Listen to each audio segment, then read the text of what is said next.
Greetings, traveler, and welcome to another one of my speed builds. For today, our travels bring us to Windenburg and we're building a boathouse. So I was on Pinterest as usual and I came across this pin, and that is the most beautiful and historical boathouse I've ever seen. It just has some very unique features and I had to recreate it in The Sims. So this boathouse is, I could probably say it's almost a replica of the actual boathouse.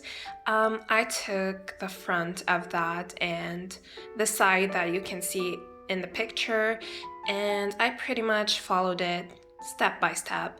Of course, sticking to the limitations that we have in The Sims.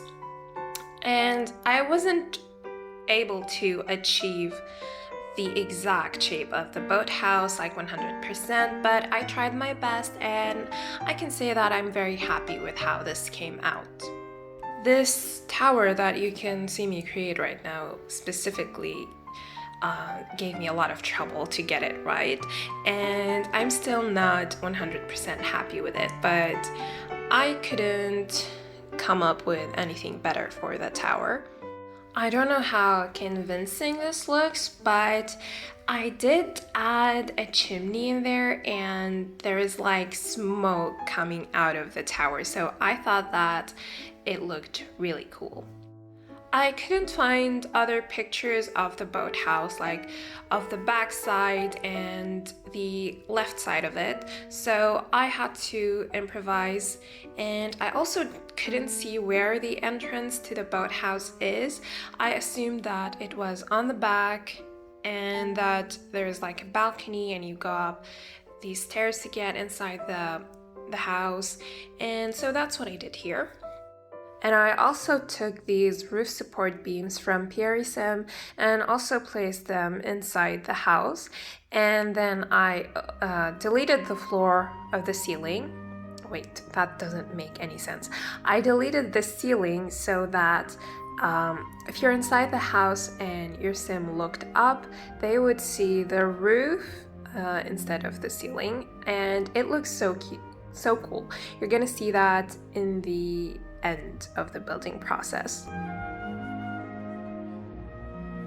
Overall, just the roof of this tiny cute house is my most favorite thing ever. Just the details on it are just so unique. I'm gonna start like detailing the roof right now, and I just really love how it turned out. I'm just so thankful for having all of these pieces from Felixandre, because without them, it wouldn't be possible to even build this as accurately as I did. So yeah, I'm pretty pleased with how this looks.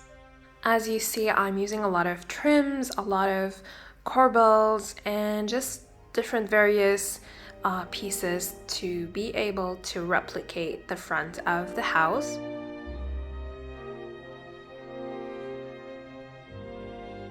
And now I'm about to tackle the roof gable. I'm gonna use this painting from Felixandre, which I think is either from the Petit Trianon pack or from the Schwerin Castle. I don't really remember which one, but it's one of his older CC sets. And as you can see, I'm surrounding it with this like circular wall thing. I just love this. It looks so beautiful. And also in the original photo, in the original boathouse, there was this flamingo piece on the gable, like above this painting, and thankfully we have a flamingo in the Tiny Traveler set. It's like a wall decorative piece, and I do place that above the painting to match the photo. And it's just a really cool detail. I mean, if it weren't for this reference photo, I wouldn't even think of doing something like this. And I also place the flamingo on the front side of the house. because I don't know, I just really liked how it looked. And since I didn't have a reference photo of the front, I just wanted it to be like very cohesive. I wanted the front and the back to sort of match, but not match exactly. The original boathouse, and I don't know why it took me so long to talk about it, but it's a boathouse in France. It doesn't have a specific name, but it sits on a lake that is called the Loiret Lake, and it's in Loiret, France. Please excuse my French. It's gotten a little rough because I haven't spoken any French since high school, and I did download the Duolingo app and like sort of refreshed my French, but I didn't go through with that because I added another language and just got overwhelmed and just quit the whole thing. Ain't that the story of my life? But anyway, that is the original boathouse, and I wasn't really able to find that much information about it. Also, all of the photos had like watermarks on them, so this is the only photo that I found, the one that I showed you, that didn't have a watermark, and it's kind of blurry. And I did some research to try and find something like, how is this used today? Is it still like operating as a boathouse? And I don't know. There were even some photos of this build as a, like, it was kind of more run down in some photos, and in the others it looked more new. So I don't know. Maybe today it is in that like abandoned state. So yeah, and I did saw a comment on Facebook of someone who posted this photo, and then someone commented that it would be very amazing to purchase this, renovate it, and just revive it and turn it into a tiny house. And I thought, okay, that's exactly what I'm doing here. And this is indeed a tiny house. I mean, you could already tell because of the very small size of it. But yeah, this is, I think, a tier 2 or 3 tiny house. And I haven't made a tiny house in a while. And I gotta say, after making all of these big ass houses, I kind of forgot how to do it. Like, it was way harder than what I remember it because I've gotten so used to bigger spaces. So I don't know if I'm entirely happy with the interior. It's just that it's very hard to make an interesting interior when a house is this tiny. But it's still like pretty cozy and elegant. So you're gonna see that and tell me what you think of the interior when we move on to the interior. And also, I wanted to say that I know that the house is facing the wrong way. Like, the entrance of the house and the front side of it is on the back of the lot. It's facing the back instead of the front. But I did that on purpose because I wanted like the back side of the house and this lake to be the center of focus for this build, not the front of it. So yes, your Sims do have to like go around the lake in order to enter their house, but it's totally worth it because I like it more facing like this. But when you're placing the lot, just feel free to rotate it and have the front of the house facing like the right direction. And you can probably like either delete this fence or open a part of it so your Sims can enter.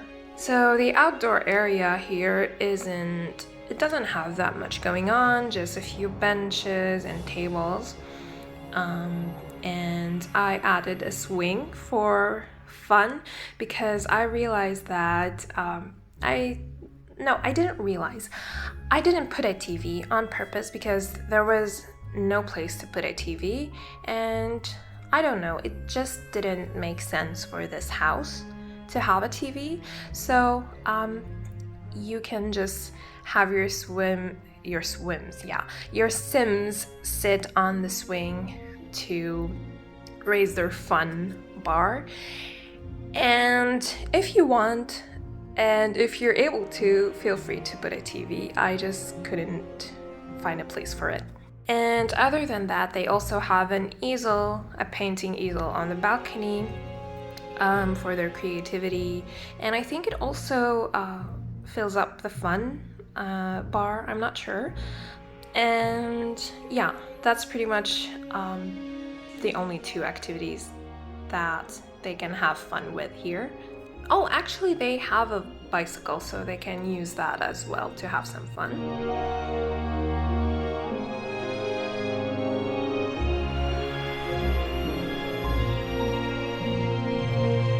Okay, just a quick rant. Do you have any idea how many times I had to cut my recording because there was someone going up or down the stairs wearing heels? Why do you wear heels? Why do you do that to yourselves? Oh my god, I hate heels so much. And yeah, rant over. Thank you for listening. So the balcony for this boathouse is very tiny and very cute, like the rest of the house. I put so much plants in here, like I even put plants on the edges of the balcony, as you can see right now. And I love this balcony. Honestly, I wish I could live there, like on the balcony. I don't even want to ever go inside the house. I would just spend my entire day on that balcony. And I pretty much did the same thing for the other balcony on the front of the house. I put a chair here and a lot of plants. And for today, I am using a new creator. Her name is Lily's Palace, and she is usually like doing these really amazing recolors of existing items in the game or other CC pieces from other creators. But she recently came out with her first pack, if I'm not mistaken, and it's absolutely beautiful. I'm gonna use some pieces from it right now here in the boat area of the boathouse. You can see those boots, the wooden wheels, this pitchfork, and pretty much everything I'm putting here that you can see is from her. And that set is amazing. So I just want to thank Boyana so much for telling me about this set. Thank you! I've had it for quite a while, but I just never got the chance to use it because my last few builds just didn't match the vibe of the set. But I wanted to have some rustic items here, so I used it. And by the way, it's called the Folklore set, and of course it's linked on my Patreon if you want to get it. And now we're inside, and you can see that it is very tiny, but you have everything you need in here. There's a double bed, although I don't know if two Sims can sleep on that. I didn't test that. And there is a sofa, dining room, kitchen, bathroom, pretty much anything they need. And surprisingly, and this was a big shock for me because when I furnished this and then went to playtesting, I was expecting to change a lot of things. But surprisingly, everything was functional from the first try, and I was shook. It's like a second Christmas for a speed builder when they playtest a tiny home and everything is functional without having to adjust anything. So that was pretty amazing. And of course, the new part of the Grove set came out, Grove Part 3 by Felix Andre, and I also had to use that here. I've also had it for a while, but didn't use it in my last speed build because it was a modern apartment and the set doesn't really go well with that. But I finally got to use it here and it's so beautiful. You can already see some of the pieces from it, like the sofa, the bed, and some of the paintings, and also the wallpaper in the bathroom. I was actually gonna use a different wall mural, and I got like a few sets of these gorgeous murals that are from Anacrosims, and they're just absolutely gorgeous. But unfortunately, they had like this bug where if you put your mouse on them, they would like the walls would disappear for a split second, and it doesn't look good while I'm speed building. And I just had to replace them with these murals from Felix Andre, and I was very sad about that. I mean, these are also beautiful, but I just need some new wall murals. I desperately need some wall murals. Oh, I do want to say something. If you download this build and the fireplace wasn't on, I don't think that it will be turned on. Just like move the armchair, have your sim turn on the fireplace, and then place it back again, and it should work perfectly. But they won't be able to turn it on without moving the armchair. So yeah, just pay attention to that. And that's pretty much it for this speed build. Thank you very much for watching. I hope that you enjoyed this video, and I'll see you in my next one, hopefully. Bye!